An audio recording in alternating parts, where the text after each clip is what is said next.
रीमा मलिक हुसैन लुंड जी report मुताबिक़ town committee Pyaro Lund जे 2024 ऐं 2023 जी budget पेश कई वई। टाउन कमेटी प्यारो लुंड जे chairman Haji Noor Muhammad Nizamani vice chairman Javed Juman Lund जी सदारत में पेश कई वई, जंहिंमें town officer Syed Fayaz Shah, accountants Imran Wasan, 6 वार्डन जे काउंसलरनि, मख़सूस काउंसलरनि, साफ़िन ऐं टाउन जे नेक मर्दनि शिरकत कई।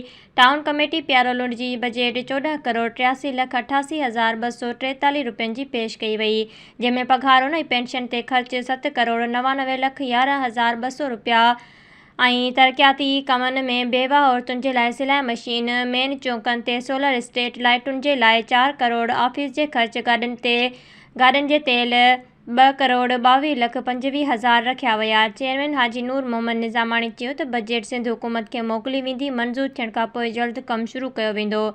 बजट पेश थियण बाद दुआ घुरी वई।